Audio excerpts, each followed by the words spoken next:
Since the 2014 elections, where the BJP party won a majority unprecedented, and with the appointment of Prime Minister Narendra Modi, India has now become the center of attention and admiration by the world. Mr. Modi travels to foreign countries and meeting different leaders with such great diversity, from Mrs. Angela Merkel to the President of France, to President Obama, to Japan's Prime Minister, to Chinese Prime Minister and Premier. The diversity of leaders who all have suddenly become enthusiastic. Probably there is no better ambassador of India than the Prime Minister himself. As we have watched his travels, two things have emerged right away. First one is the pragmatic style. In other words, it is not an ideology-driven missions, but what can these countries do for India and what can India do to them? And the tireless energy just stands out. This lecture is all about future of India. I've given a title, India in 10 years, Imagining the Future. 10 years really is India in 2025. I was even debating, and the original writing that I did was India in 2025, but it sounds too far out. One of the key conclusions we will draw at the end of this analysis is that what India will need to continue its journey would be the continuity of political leadership. It is very important that India does not change its political agenda, manages both the domestic policy and its international policy, foreign affairs, with a steady hand and in a predictable manner. One of the key issues with any nation is lack of stability, unpredictability, uncertainty, which stops everybody, stops the ordinary people from making household decisions, to large corporations making investment decisions, to, in fact, non-profit social organizations getting totally paralyzed about what the intent is of the government. So continuity and predictability are very key essentials for the economic future and the growth of a nation. So let's start the journey. India's second independence, as people have called, really happened in 1991. While India became India's political freedom is more than 65 years old, its economic freedom is only less than 25 years old. In 1991, out of necessity, the government abandoned the planned social economy model on which the independent nation was founded. We call it License Raj as a nickname, in favor of more capitalistic, market-oriented economy, which changed the whole notion of the old policy of Lenin called commanding heights, which is a socialistic model to say key strategic industries should never be privatized.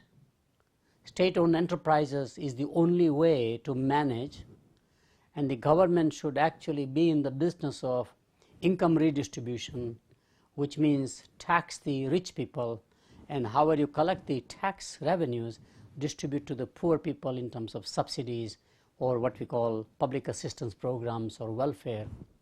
Invest into certain educational sectors like medicine and engineering.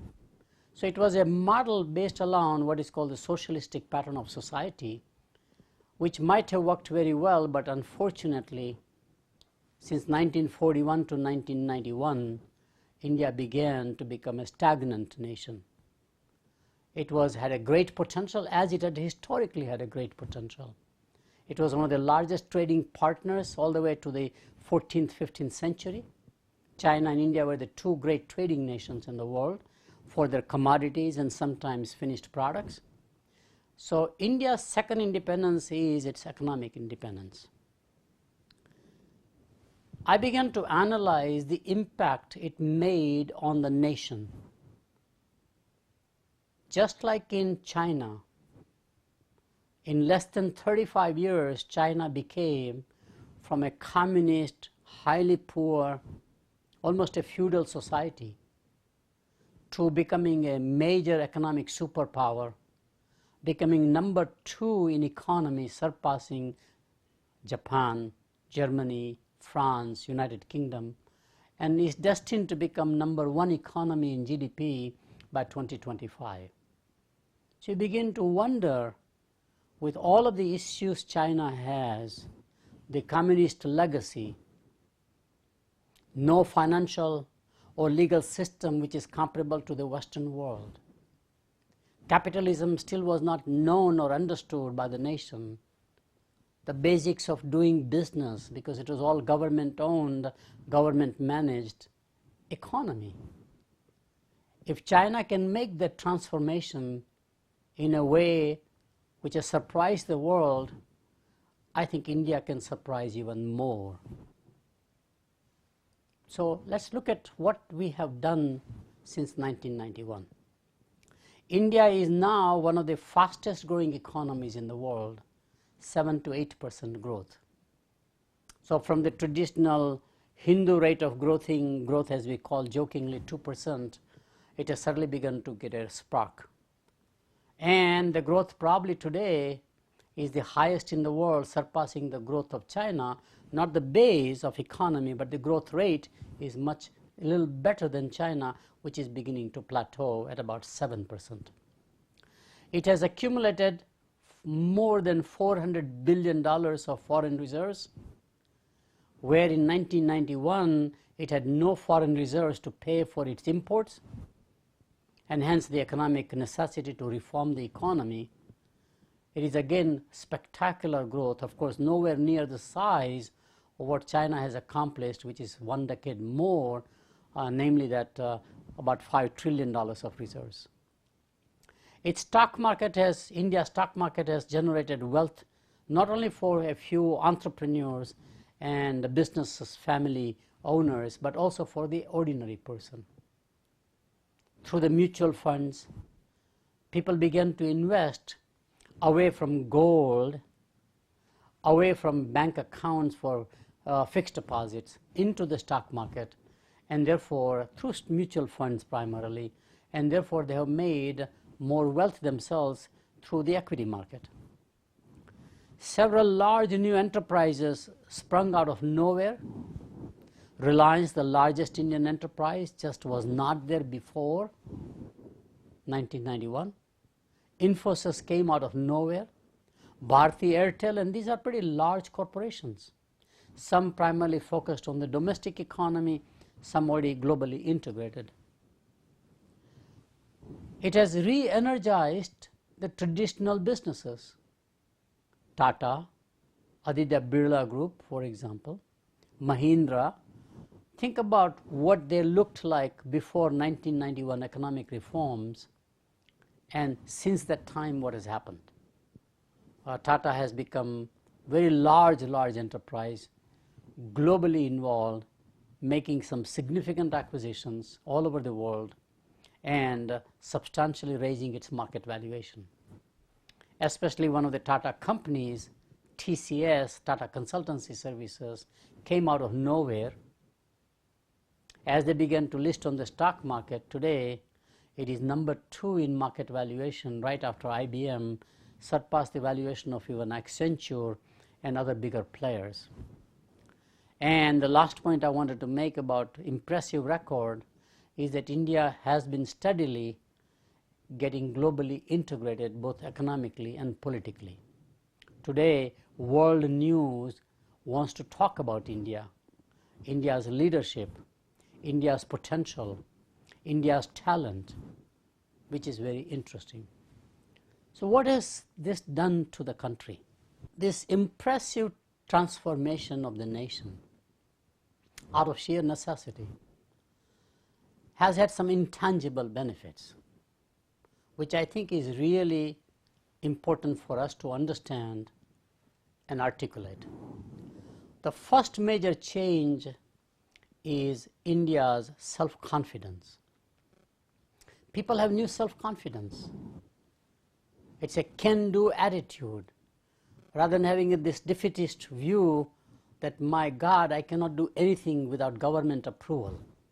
I don't seem to have breathing space. I have the entrepreneurial capability, but I'm not able to exercise my capability in my own nation.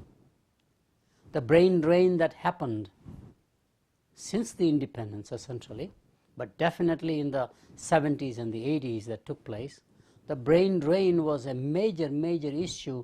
Today, people are saying, I can do anything in India if I wanted to.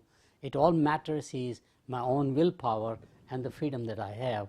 I'm talking about the economic freedom primarily. Interestingly, India has a new global image. I remember traveling in the 60s all over the world, and when people identified I'm of Indian origin, they would basically think about India as a country of roaming cows and snake charmers.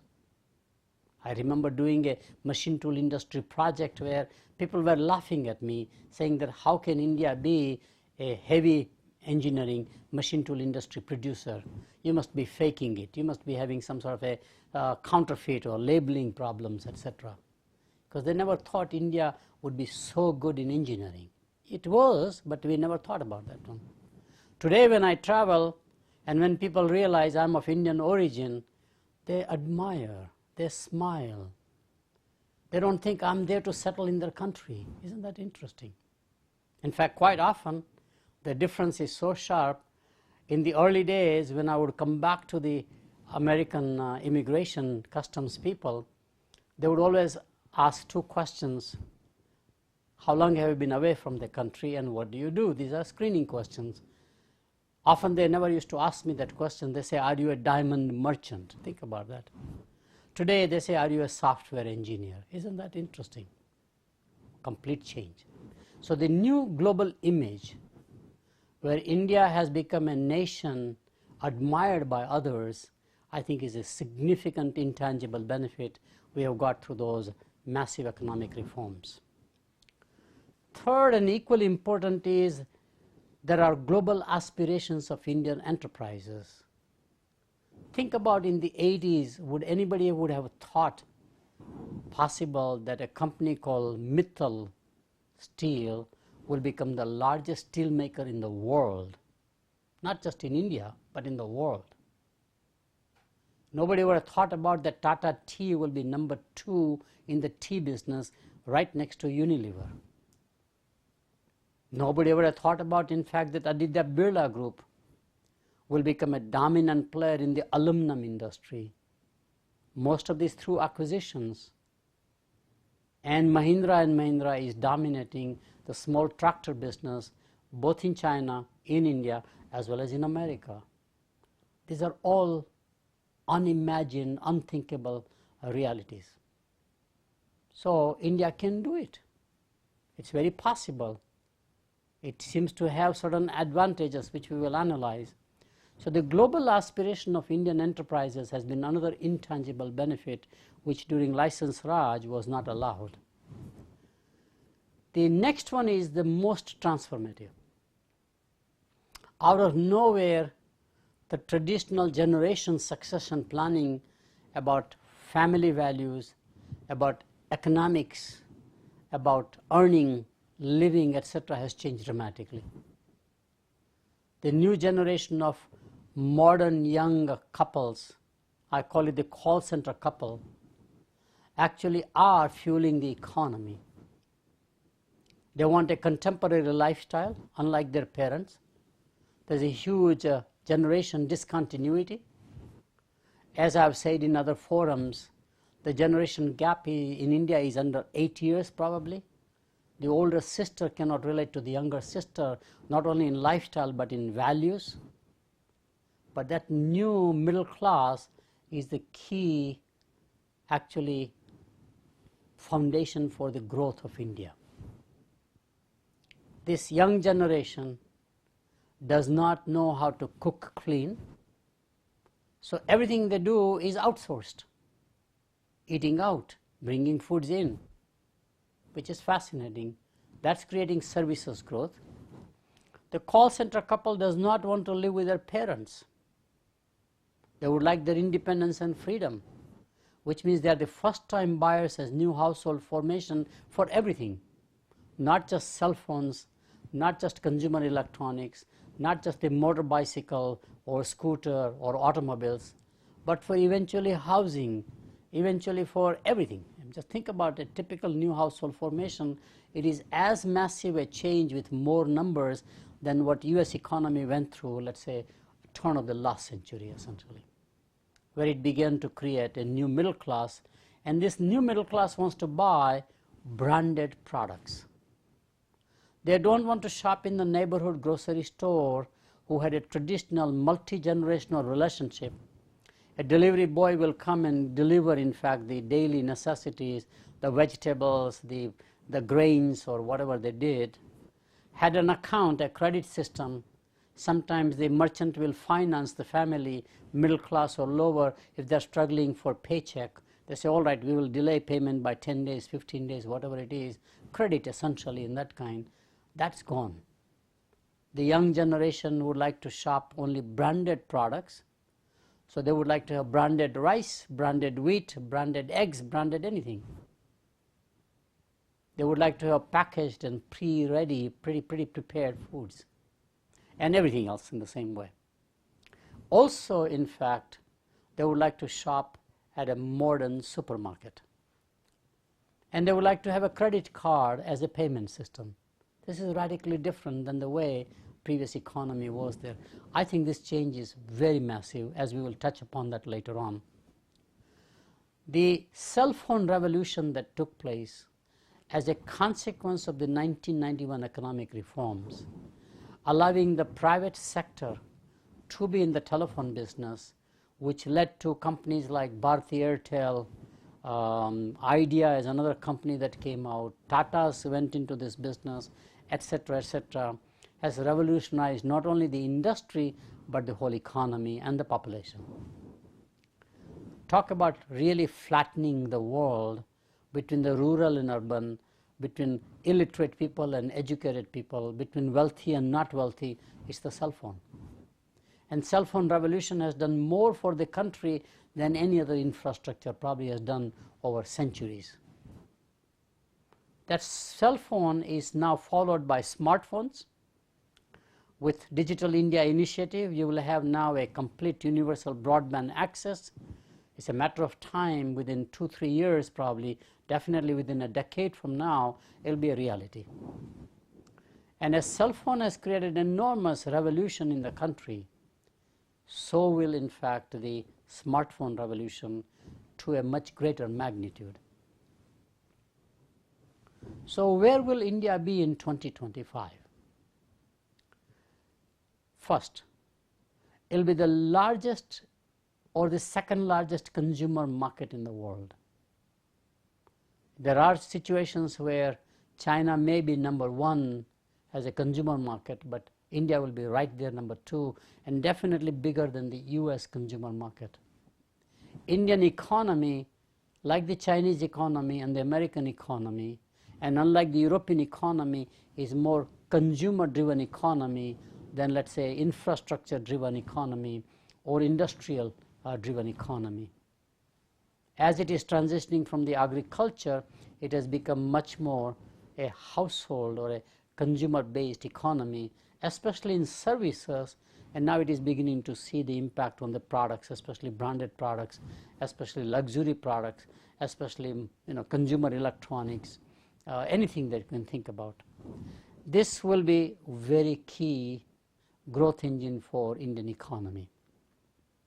There are people like the Boston Consulting Group who have done an economic study to show that by 2020, 5 years from now, India will be about $6.5 trillion consumer economy. I'm sorry, China will be $6.5 trillion consumer economy. India will be $3.5 trillion economy. Combined together, $10 trillion economy only in these two markets, based on what is called purchasing power parity. which means it's not how much you earn, but what is your buying power equalized on a worldwide basis through a market basket of goods. My own view is that the India is underestimated.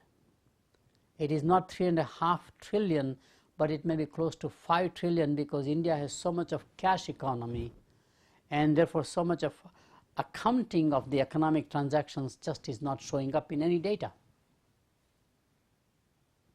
especially in the housing market, especially in some of the unorganized sectors. India has a much larger unorganized sector than China has probably now, and definitely the United States. So India may be underestimated, which I think is very key. People don't realize that India's real strength is with its rural people.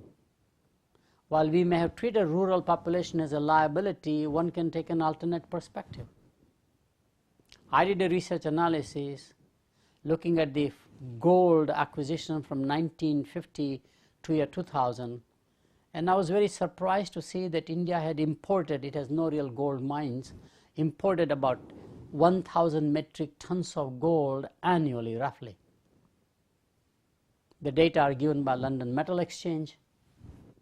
The gateway for importing gold, legal or illegal, would be Dubai, for example, and there may be other gateways. So when you analyze where is that gold, 50,000 metric tons, multiply with 2,000 pounds for a metric ton, multiply with 16 ounces per pound, multiply with $1,500 of value of that gold, you are talking about $2 to $2.5 trillion wealth accumulated. Somebody possesses that wealth. My analysis shows that about 25% is made into jewelry for export markets. So gold has been exported out after doing a value add. The rest 75% actually is with people who we label as base of the pyramid, bottom of the pyramid, the poor people, based upon United Nations definition of $2 per income or less. But they are wealthy. In fact, this is the best way they save money, not in bank accounts, not in the traditional ways we think about savings. This is the oldest saving mechanism worldwide. In fact, a woman in the village, after she gets married, first thing she wants like to have is a better sari, different sari, so she can go to the temple dressed better at festivals as well as marriages. And the other thing she would like is gold as a savings mechanism to pass on to the next generation, to the daughters, as a part of wealth succession planning. It's a historical thing. And it's mind-boggling to see that wealth has not been realized in terms of some sort of a borrowing power, for example, which now the government is trying to reform. Second place these poor people invest or save is in India Post.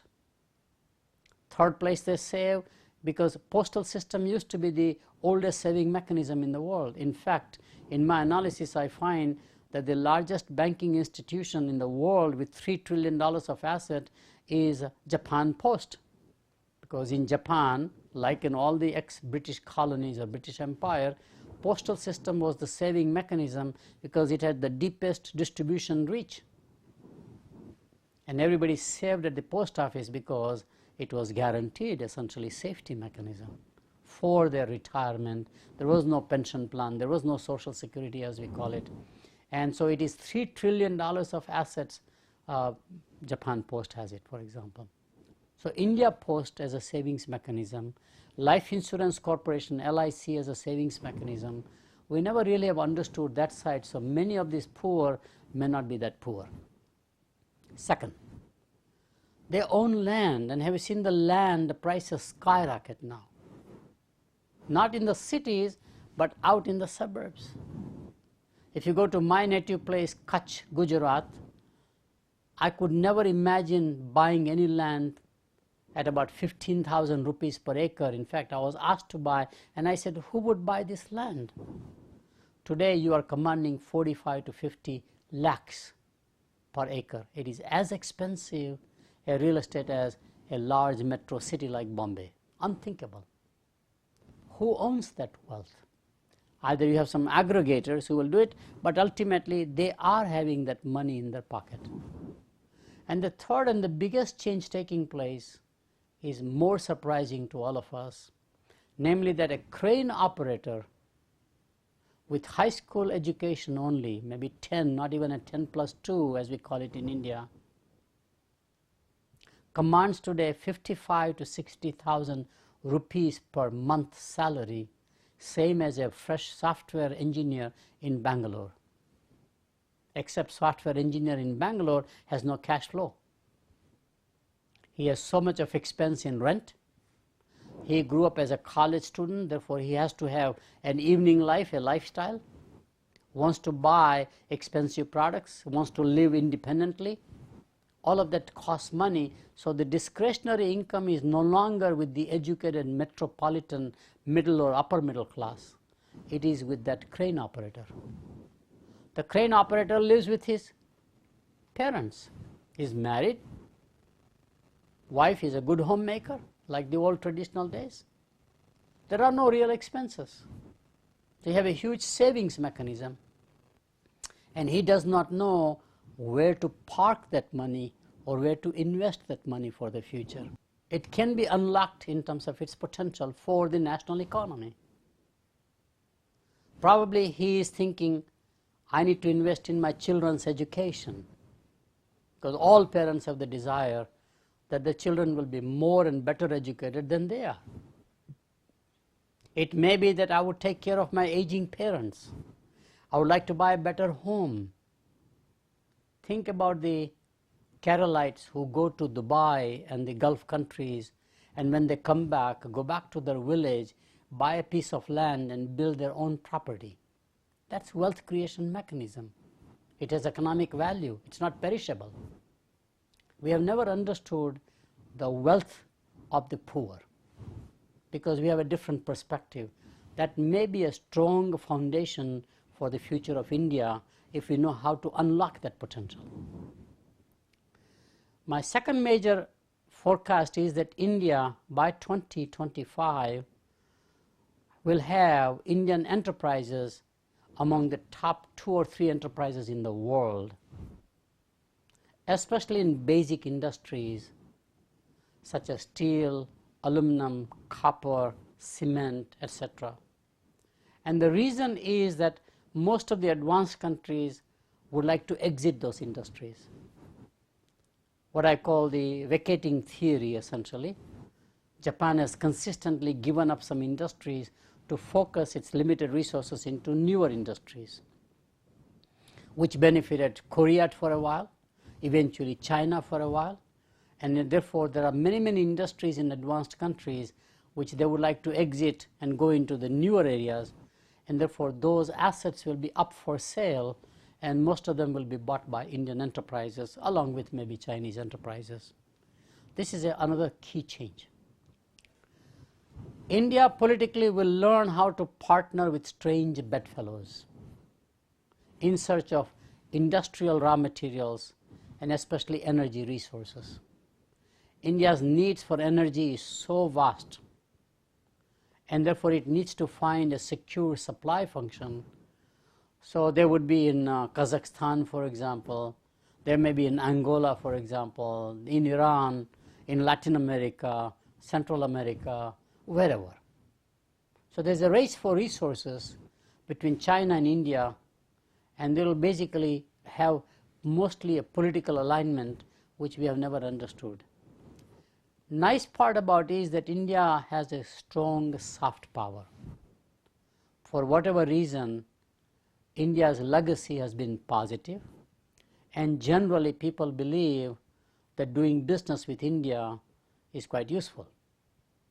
It has talented writers, it has supplied teachers all over the world, professors, research scientists, and therefore all of that comes into the play about having these strange bedfellows between India and the rest of the world.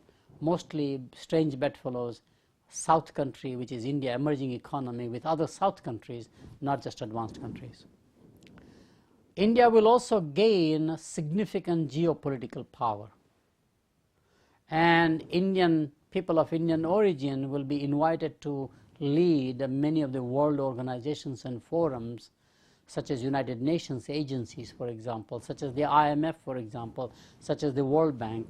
These are very key initiatives where India will be able to go further up. Why would all this happen? What are its advantages?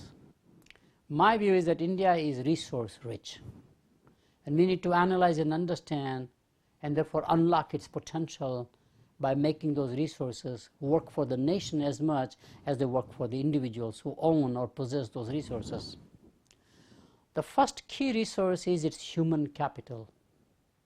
With large number of well-educated young people, it will be the largest, youngest educated workforce in the world. And the world will need that workforce either in India or any place else, because most of the advanced countries are aging and aging fast.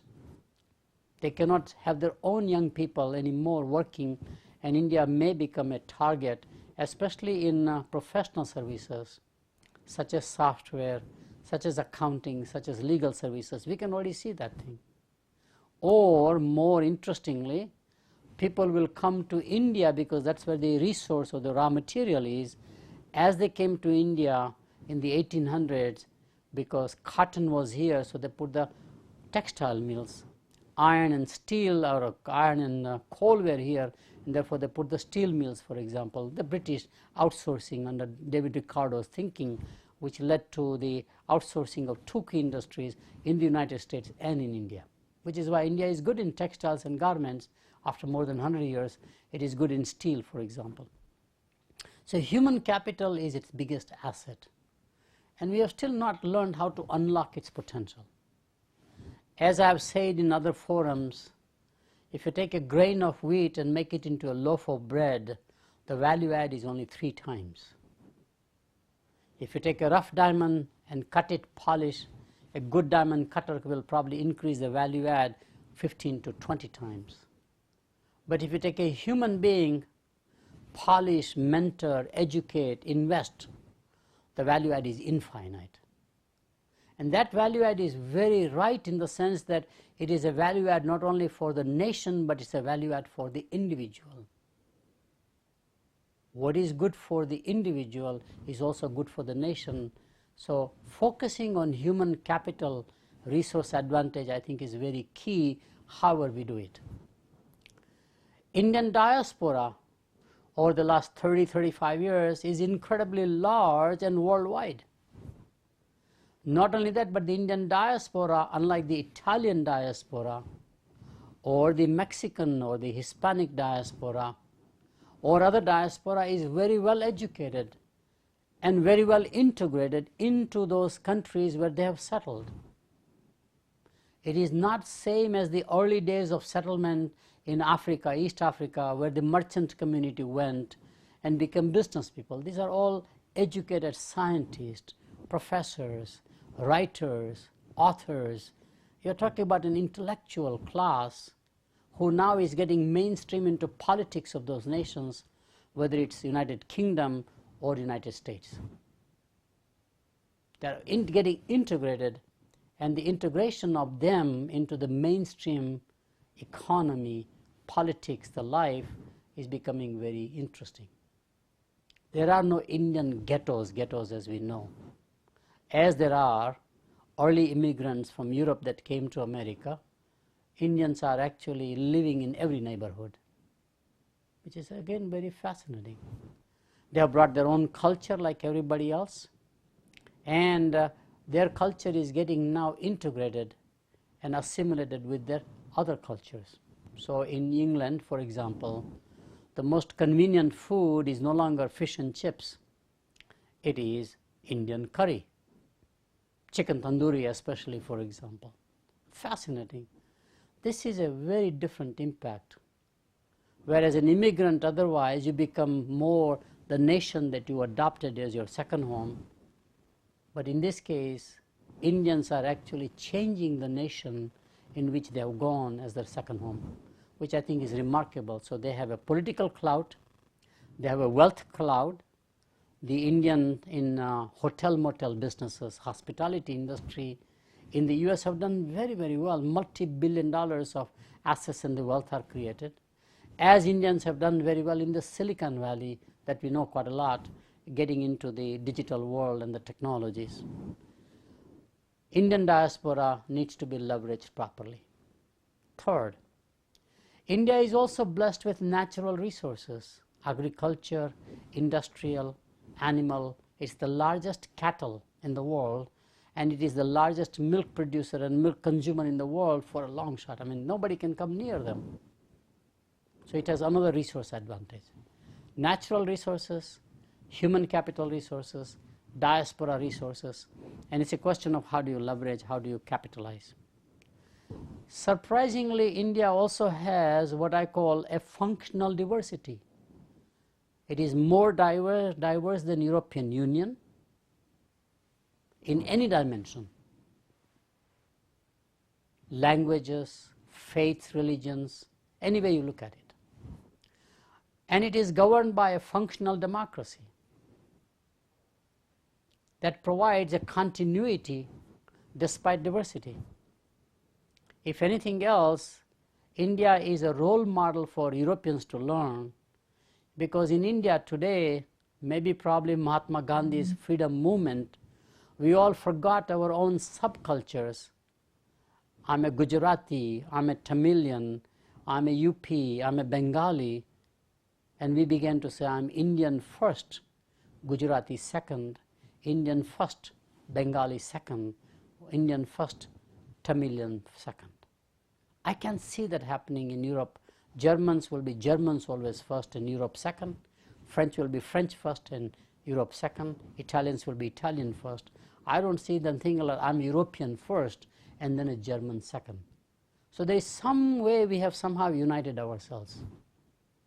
Whether it's our democratic process of elections, whether it's our judicial system, whether it's our financial system, whether it's our private enterprise system, I don't understand, whatever it is, but there is this unification. So when I meet some other Indian, I can say, I'm Indian, he's Indian, rather than saying I'm a Gujarati and you are a Bengali. That comes as a second thought. I think it's a major strength, unified identity in a diversity. Despite all of the other things we talk about as secular issues, and all the stuff, I think India is a lot more capable of, in fact, handling unification under diversity. Last one, and the very key one, I think, is entrepreneurship. It's in the DNA of the culture. And I have a view that the real competitive advantage of a nation is not capitalism, it is entrepreneurship. The two are not the same, please. Entrepreneurship is more universal. It does not recognize literacy. Most illiterate people are entrepreneurs, as most literate people are entrepreneurs.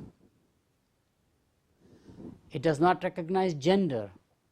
Women are entrepreneurs, men are entrepreneurs. In fact, if anything else, in the lower socioeconomic classes, women have proven to be better entrepreneurs. Does not recognize age. You can be an entrepreneur in your late 80s and you can be an entrepreneur at a young age. Does not recognize ethnic diversity, religious diversity, anything. And to me, if there is one resource where China is unable to compete, is entrepreneurship.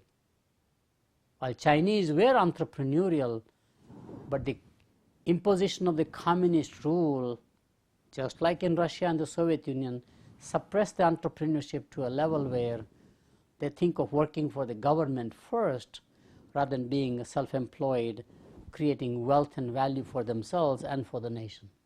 So in many ways, the real competitive advantage of the nation is the entrepreneurship DNA the nation has.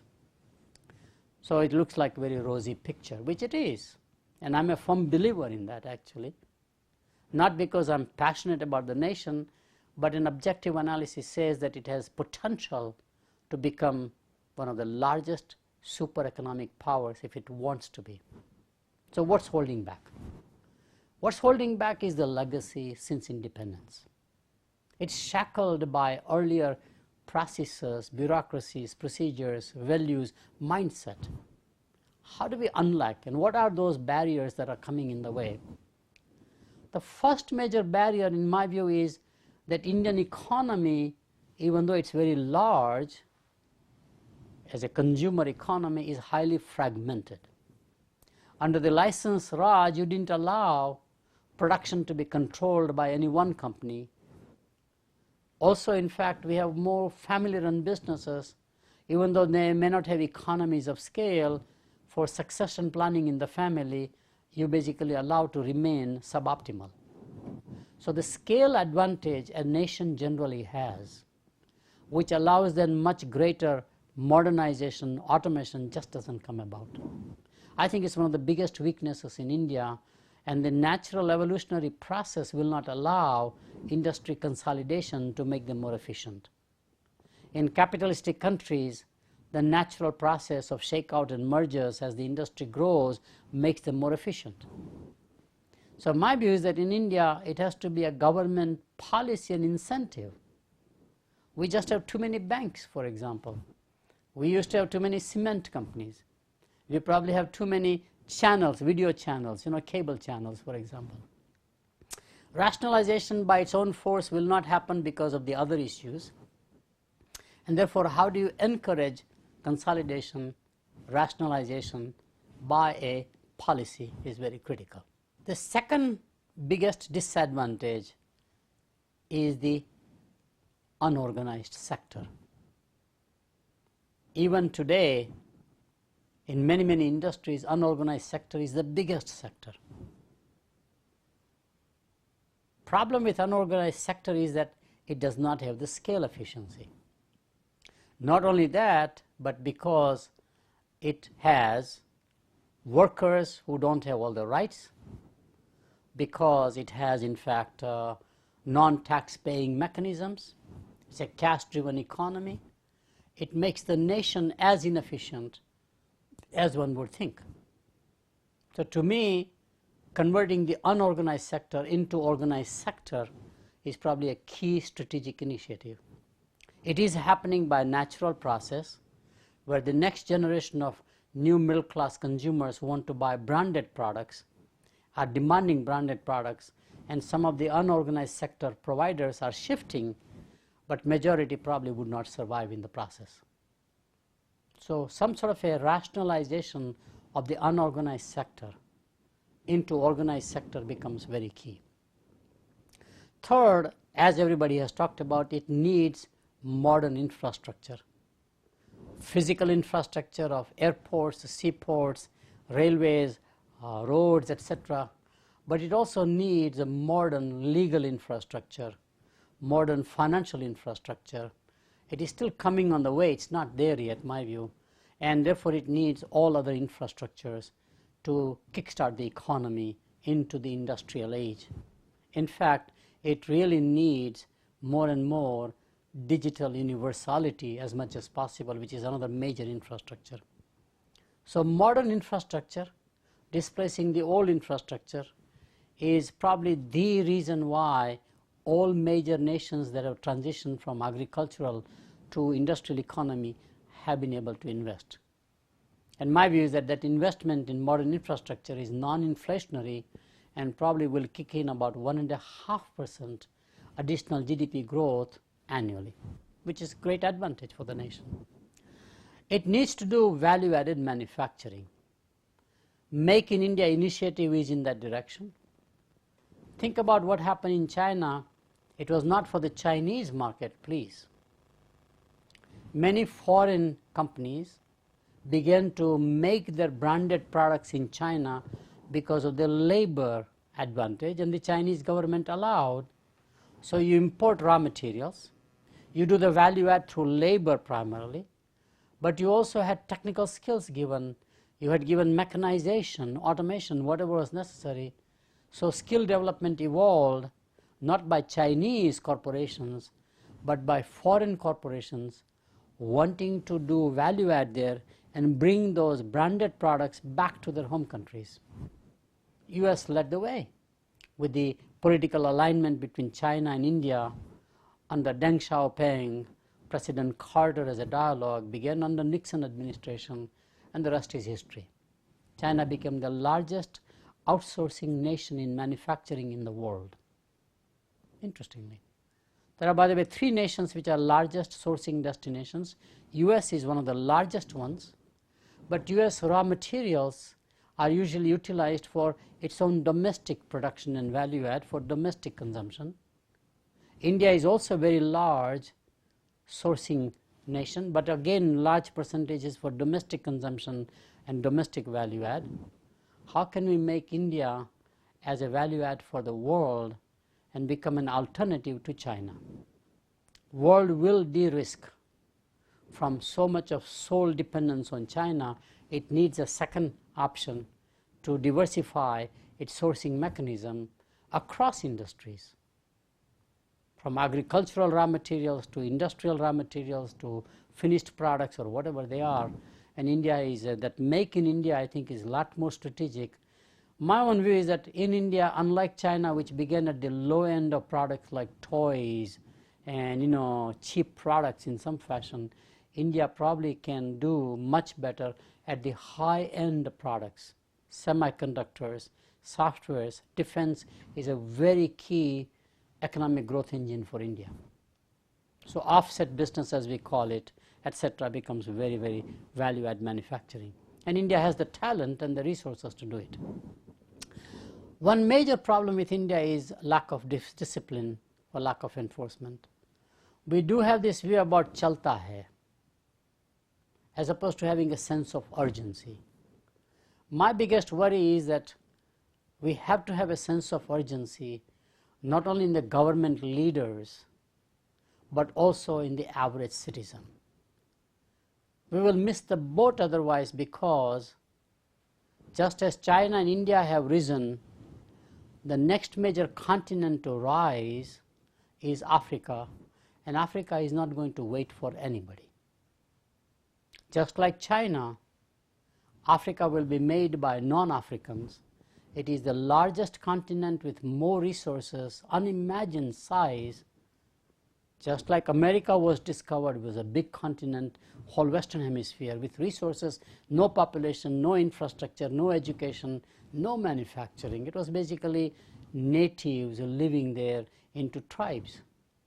But it was discovered as a great nation for resources. Africa is a lot more advanced today.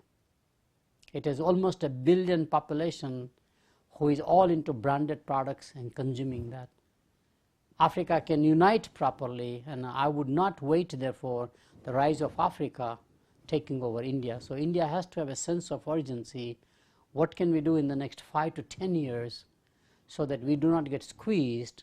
China will not get squeezed, I know, and therefore how do we do it before the rise of Africa? So lack of discipline, lack of urgency is what I believe is very important. We have low investment in skill development. We have either people who are only high school, 10 years college, high school education, or 10 plus 2 at best, or people who go to brainy colleges, they become engineers. They are much more cerebral, but not how to do it, not hands-on. And nations that have invested in vocational technical training have made enormous changes, starting with Germany, of course, America the same way, but more recently has been South Korea. In less than 35 years, South Korea, by investing in vocational technical training, becoming the manufacturing for America and the rest of the world, has become a very advanced nation. And you can see the contrast between North Korea and South Korea very clearly in the process. South Korea invested in vocational technical education for offshore manufacturing or manufacturing for foreigners, and I think it's very important. Unfortunately, India is still having the legacy of government acting as a gatekeeper. You need approval, everything from the government, for everything you do in your life, which is the foundation of the nation, the socialistic pattern of society, not trusting the business as a institution, lack of trust. Business is more exploitative of the masses, etc. While it may be the right theory at that time, it does not seem to be the theory for the future. So how can government become from a naysayer, a gatekeeper, to a government that says, how can I enable you, how can I encourage you, is very key. And the last one is that unfortunately India, like in education, vocational technical, has not invested in public health. We have very poor public health, especially sanitation. But it is not limited to sanitation. It is about disease spread. It is about environmental issues. So public health is another major weakness in India that we need to overcome essentially. So what can we do? My view is that call to action means we need a sense of urgency. As I mentioned, the rise of Africa is here and inevitable. Second thing, and this is very important for us as Indians to realize, ask not what your country can do for you, ask what you can do for the country. Remember John F. Kennedy made that a strong statement when he became the President of the United States. I think we are in the same situation. As Indians, we are very good about self-interest. And of course, collective self-interest does not make public interest. I don't buy that argument about Adam Smith of capitalism.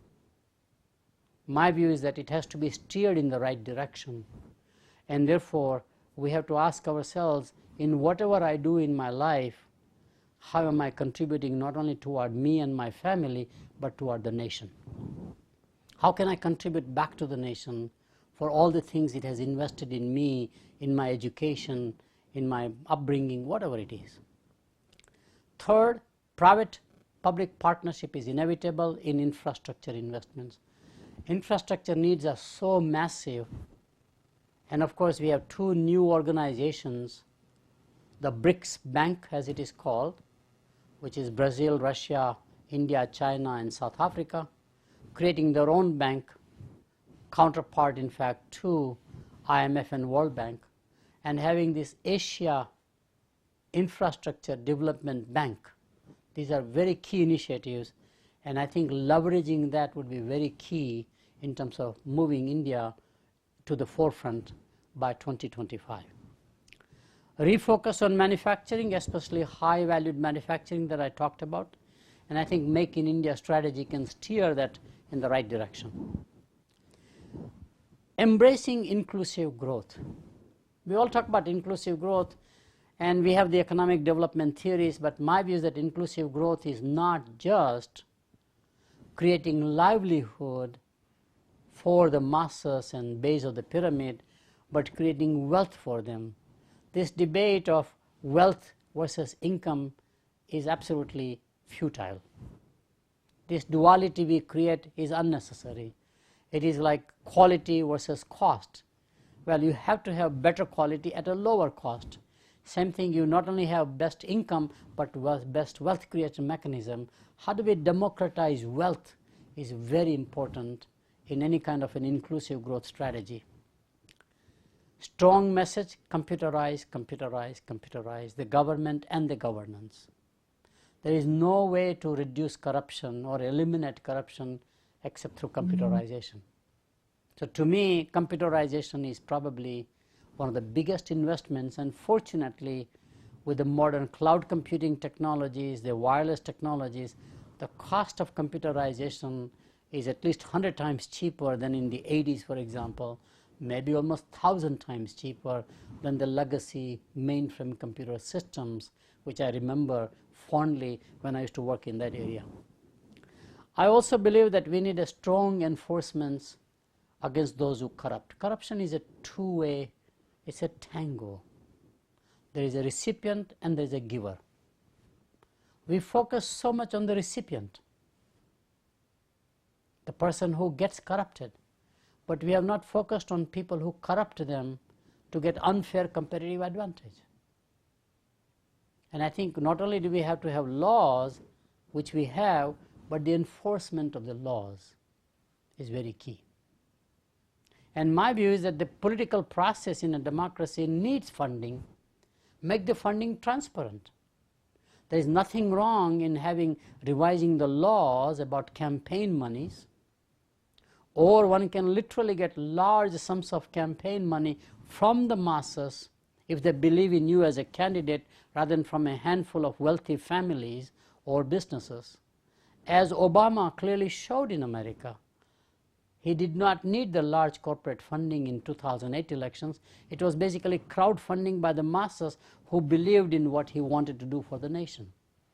As it was shown under the last election, where the BJP and Prime Minister Modi had a crowdfunding quite a lot. So small people can contribute small money, and that small money, when you collectively put together, is much bigger.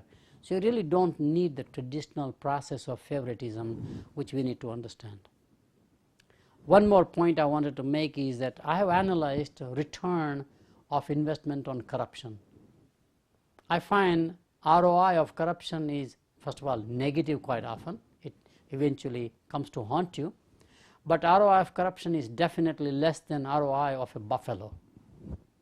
So if you look at the buffalo ROI, or a cattle, milk producing cows in India, like Amul dairy farmer, and look at the value that it creates for the farmer return, a buffalo or a cow, from the time it is born till it dies, contributes enormously to the livelihood, as they have shown in Bangladesh with the microfinancing, the Grameen Bank experiments. It is very much there. So ROI of corruption is far less than the ROI of a buffalo, which says it is not even in the self-interest of the corporations to engage in corruption. Not only it's illegal, immoral, but it's not even economically necessary or viable. And by the way, the downside risk of corruption on the organization is mind-boggling. It is almost like destroying a whole corporation with one bad incident, right? So despite these obstacles, I'm very optimistic about the future of India. And the reason is very simple. India will be made not by India or Indians, but its destiny will be made and delivered by non-Indians. This is because the world, including China, needs India for its human capital as a major strategic resource and for its global growth. Thank you very much.